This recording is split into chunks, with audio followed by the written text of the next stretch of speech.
Chandrababu cataract operation చేయించుకున్నారని మీకందరికీ తెలుసు.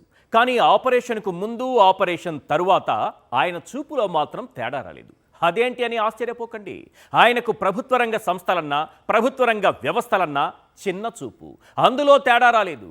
దీనికి ఎవ్వడూ ఆపరేషన్ కూడా చేయలేడు. ప్రైవేటు మీద ఉన్న ప్రేమ ప్రభుత్వ రంగ సంస్థలపై ఆయనకు ఉండదు. అందుకే చంద్రబాబు అధికారంలోకి వచ్చిన ప్రతిసారి ప్రభుత్వ రంగ సంస్థలన్నీ ఊపిరి వదిలేస్తాయి. వాటిని పూర్తిగా నిర్వీర్యం చేసే వరకు ఆయన కంటికి కునుకు ఉండదు. ఇప్పుడు వైద్య రంగంపై ఆయన దిష్టి కన్ను పడింది. ఆ రంగంలో అప్రతిహతంగా తన విధ్వంసాన్ని కొనసాగిస్తున్నారు. ఆయన కళ్ళు చల్లబడే వరకు ఆ విధ్వంసం ఆగదు.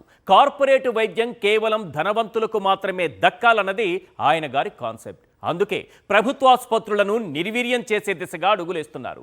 ఉత్తరాంధ్ర ప్రజలకు సంజీవని లాంటి కేజీహెచ్ను పూర్తిగా నిర్వీర్యం చేసేస్తున్నారు. నిత్యం వందల మంది పేదలు వచ్చే ఆసుపత్రిలో 12 గంటల పాటు విద్యుత్ సరఫరా నిలిచిపోయిందంటే అసలు ప్రభుత్వం ఉన్నట్టా లేనట్టా, ఆరోగ్య శాఖ ఉన్నట్టా చచ్చినట్టా? ప్రభుత్వ మెడికల్ కాలేజీలపై విషం కక్కే ఆ ఆరోగ్య మంత్రి గారు ఎక్కడున్నారు? ఈ ప్రశ్నలతో పాటు చంద్రబాబు వైద్య రంగాన్ని నిర్వీర్యం చేస్తున్న వేళ ప్రధానంగా వినిపిస్తున్న ప్రశ్నలు, దానిపై సమగ్ర విశ్లేషణ ఒక్కసారి చూద్దాం. ఇక క్వశ్చన్ నెంబర్ 1, ప్రభుత్వ ఆసుపత్రులంటే బాబుకు ఎందుకంత చులకనా? ఆంధ్ర పేపర్ను అమ్మిన, ఆల్విన్ గొంతు నొక్కిన, షుగర్ ఫ్యాక్టరీల ఉసురు తీసిన, స్పిన్నింగ్ మిల్లుల్ని కాలు కింద వేసి తొక్కి చంపేసిన అదంతా మా బాబుగారి విజన్లో భాగమే. మీకు ఇంకా బాగా అర్థం కావాలంటే కాస్త వెనక్కి వెళ్ళాలి. ఒక్కసారి రంగుల చక్రం కళ్ళ ముందు గిర్రున తిప్పండి. ఈస్ట్మన్ కలర్ చిత్రం మీ కంటికి కనిపిస్తుంది. 1999 నుంచి 2004 వరకు 2 దశల్లో 54 ప్రభుత్వ రంగ సంస్థలపై కన్నేసి ప్రైవేటీకరణ, పెట్టుబడుల ఉపసంహరణ, ఏకంగా మూసివేత, ఇలాంటి కార్యక్రమాలను దిగ్విజయంగా కొనసాగించిన విజనరీ మన బాబు గారు. అంతేనా? 2006, 2007 నాటికి 87 సంస్థల్ని ప్రైవేటీకరించాలని లక్ష్యంగా పెట్టుకున్న యోధుడు మన బాబు గారు. భగవంతుడి దయ వల్ల ఆయన ఓడిపోవడంతో ఆ 87 సంస్థలు గట్టిగా ఊపిరి పీల్చుకున్నాయి. లేకుంటేనా వాటి ప్రాణాలు తీసిన పరాక్రమ చక్రవర్తిగా చంద్రబాబు చరిత్ర పుటల్లోకి ఎక్కేవారు. పాపం ఆ అవకాశం ఆయనకు లేకుండా పోయింది. అయితేనేం ఆయన పట్టుబదలని విక్రమార్కుడు. అధికారంలోకి వచ్చిన ప్రతిసారి ప్రభుత్వ స్కూళ్ల నుంచి ప్రభుత్వాసుపత్రుల దాకా అన్నింటినీ నాశనం చేసేందుకు కృషి పట్టుదలతో రేయింబవళ్ళు శ్రమిస్తుంటారు. విధ్వంసం అంటే ఏంటో చూపిస్తుంటారు. ఉత్తరాంధ్ర సంజీవని కేజీహెచ్లో జరిగిన ఘటనే దీనికి చక్కటి ఉదాహరణ. గురువారం మధ్యాహ్నం 12:30 గంటల సమయంలో అక్కడ విద్యుత్ సరఫరా నిలిచిపోయింది. అంత పెద్ద ఆసుపత్రులు, నిత్యం వందల మంది వచ్చే ఆసుపత్రిలో 5 నిమిషాలు కరెంటు ఆగిపోయినా రోగులు ఉక్కిరి బిక్కిరవుతారు. ఇక గైనిక్ వార్డు, పిల్లల వార్డుల్లో పరిస్థితి ఇంకా దారుణంగా ఉంటుంది. సాధారణంగా ఇలాంటి పరిస్థితి వస్తే ఆగమేఘాల మీద వైద్య, ఆరోగ్య, విద్యుత్ అధికారులు స్పందించి పరిస్థితిని చక్కదిద్దాలి. కానీ అలాంటి పరిస్థితి కనిపించలేదు. ఏకంగా 12 గంటల పాటు ఆ కరెంటు కష్టాలు కంటిన్యూ అయ్యాయి. ఓ మహిళ ప్రాణాలు పోయాయి.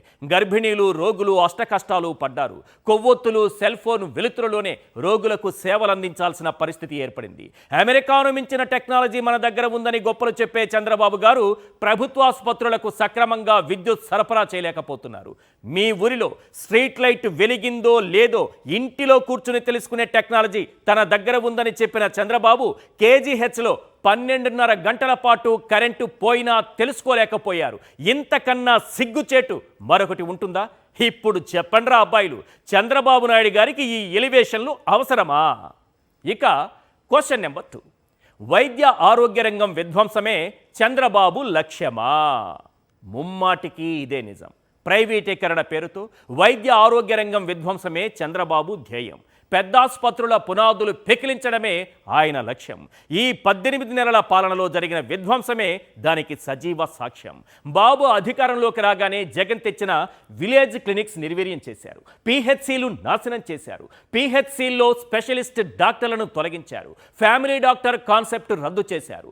ప్రభుత్వ ఆసుపత్రులతో పాటు టీచింగ్ ఆసుపత్రుల్లో నాడు నేడు పనులు నిలిపివేశారు. సిబ్బంది విషయంలో 0 వేకెన్సీ పాలసీకి మంగళం పాడేశారు.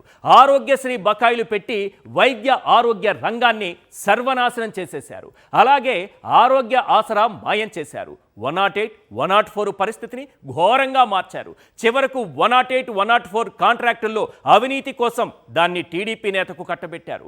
ఆఖరికి జగన్ హయాంలో నిర్మించిన మెడికల్ కాలేజీలను సైతం పీపీపీ పేరుతో ప్రైవేటుకు కట్టబెడుతూ పేద విద్యార్థులకు వైద్య విద్యను, పేదలకు ఉచితంగా అందే కార్పొరేట్ వైద్యాన్ని దూరం చేస్తున్నారు. చివరకు పులివెందుల టీచింగ్ ఆసుపత్రి నుంచి పరికరాలు తరలించేసిన దూరదృష్టి ఉన్న నాయకుడిగా పచ్చనేతల ప్రశంసలు అందుకుంటున్నారు.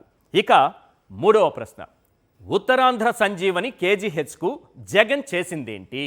ఇప్పుడు కేజీహెచ్లో 12 గంటల పాటు విద్యుత్ సరఫరా నిలిచిపోయినా పట్టించుకునే నాథుడు లేనే లేడు. కానీ జగన్ హయాంలో కేజీహెచ్ పరిస్థితి వేరేలా ఉండేది. కేజీహెచ్లో క్యాజువాలిటీని ఆధునీకరించడంతో పాటు రెండో క్యాజువాలిటీని 24 గంటలు సేవలకు అందుబాటులోకి తీసుకొచ్చారు. సిఎస్ఆర్ బ్లాక్ పూర్తి చేసి 200 పడకలు అందుబాటులోకి తెచ్చారు. కొత్త అల్ట్రాసౌండ్ స్కాన్, కొత్త ఎంఆర్ఐ, మొబైల్ ఎక్స్రే, ఆన్లైన్లోనే రోగి పరీక్షా ఫలితాలను తెలుసుకునే ఏర్పాటు, క్రిటికల్ కేర్ యూనిట్తో పాటు ఓపీ మొత్తాన్ని ఆధునీకరించారు. వృద్ధులు, మహిళలకు ప్రత్యేక ఓపీ, పిల్లలకు pediatric intensive care unit, neonatal intensive care unit, cardiology విభాగం మొత్తం పునర్నిర్మాణం చేశారు. భావనగర్ వార్డులు, ఏఎంసీ యూనిట్లు, అందుబాటులోకి క్యాన్సర్ కేర్ యూనిట్, అందులో అత్యాధునిక పరికరాలు, కొత్తగా 8 అంబులెన్సులు, రోగుల సహాయకుల కోసం చౌల్ట్రీల ఆధునీకరణ, వెయిటింగ్ హాల్స్లో కనీసం 200 నుంచి 250 మంది ఉండేలా వాటిని తీర్చిదిద్దారు. ఇలా జగన్ హయాంలో కేజీహెచ్ ద్వారా పేదలకు ఉచితంగా అత్యుత్తమ కార్పొరేట్ వైద్యం అందేలా చర్యలు తీసుకున్నారు. కానీ బాబు అధికారంలోకి రాగానే మొత్తం అన్నింటినీ నీరుగారుస్తూ, నిర్వీర్యం చేస్తూ రోగులు చిమ్మ చీకట్లో అష్ట కష్టాలు పడే పరిస్థితి తీసుకొచ్చారు. ఇక 4వ ప్రశ్న, 5 ఏళ్లలో వైద్య ఆరోగ్య రంగానికి జగన్ ఏం చేశారు? చెబుతాను, రాసుకోండి, రాసి పెట్టుకోండి, భవిష్యత్తులో చెప్పుకోవడానికి బాగుంటుంది. 5 ఏళ్ల పాలనలో వైద్య ఆరోగ్య రంగానికి అన్ని విభాగాల్లో దాదాపుగా 12,000 కోట్లకు పైగా ఖర్చు చేశారు. 2023 డిసెంబర్ వరకు ఒక్క ఆరోగ్యశ్రీలోనే 2,500 కోట్లు ఖర్చు పెట్టారు. ఒకప్పుడు 1000 ఉండే ప్రొసీజర్స్ను 3,257కి పెంచారు. నెట్వర్క్ ఆసుపత్రులను 748 నుంచి 2,309కి పెంచారు. ఇతర రాష్ట్రాల్లో నెట్వర్క్ ఆసుపత్రులు 72 ఉంటే ఆ సంఖ్యను 204 చేశారు. ఆరోగ్య ఆసరా కోసం 305 కోట్లు ఖర్చు చేశారు. గిరిజన ప్రాంతాల్లో 5 మల్టీ స్పెషాలిటీ ఆసుపత్రుల నిర్మాణానికి శ్రీకారం చుట్టారు. కేవలం వైద్య ఆరోగ్య రంగంలోనే 53,126 మంది వైద్య సిబ్బందిని నియమించారు. జీరో వేకెన్సీ విధానాన్ని తీసుకొచ్చి ఎప్పటికప్పుడు నియామకాలు చేపట్టారు. ఫ్యామిలీ డాక్టర్ విధానంలో 3 కోట్లకు పైగా ఓపీ సేవలు అందించారు. 104, 108 అంబులెన్సుల కోసం 1,208 కోట్లు ఖర్చు చేశారు. కొత్తగా 1,704 అంబులెన్సులు తీసుకొచ్చారు. 17 ప్రభుత్వ మెడికల్ కాలేజీలకు శ్రీకారం చుట్టారు. ఇలా చెప్పుకుంటూ పోతే వైద్య ఆరోగ్య రంగానికి జగన్ చేసింది చాలా ఉంది. వైద్యం విలువ, పేదవాడి ఆరోగ్యం విలువ తెలిసిన నాయకుడు కాబట్టే ఆ రంగంపై అంతలా దృష్టి పెట్టారు. ఇక 5వ ప్రశ్న, కేజీహెచ్లో మహిళ మృతికి అసలు కారణం ఏంటి? టెక్నాలజీని కనిపెట్టిన దేవుడు రాజ్యపాలన చేస్తున్న సమయంలో అదేం దరిద్రమో కానీ కేజీహెచ్లో 12 గంటల పాటు విద్యుత్ సరఫరా నిలిచిపోయింది. ఆక్సిజన్ అందక దేవి అనే మహిళ మృతి చెందడం కలకలం రేపింది. విద్యుత్ సరఫరా లేకపోవడంతో ఆక్సిజన్ అందక మహిళ మృతి చెందిందని బంధువులు ఆరోపిస్తున్నారు. కానీ ఆల్కహాల్ తాగడం వల్ల లివర్ డ్యామేజ్ అయ్యి గుండెపోటుతో ఆమె మృతి చెందిందని వైద్యులు చెబుతున్నారు. నిజం చెప్పాలంటే ఆమె లివర్కి కాదు డ్యామేజీ, చంద్రబాబు టెక్నాలజీకి ఇది డ్యామేజ్. ఏదైనా ఒక తప్పిదం వల్ల ప్రభుత్వానికి డ్యామేజ్ జరుగుతుందని తెలిస్తే ప్లేటు ఎలా ఫిరాయిస్తారో తెలుసుగా.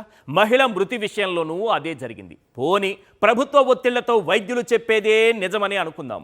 మరి ఆ మహిళ మృతికి కారణం నారావారి నాణ్యమైన మద్యమా, లేక ములకల చెరువులో తయారైన ఆఫ్రికా మేడ్ నకిలీ మద్యమా?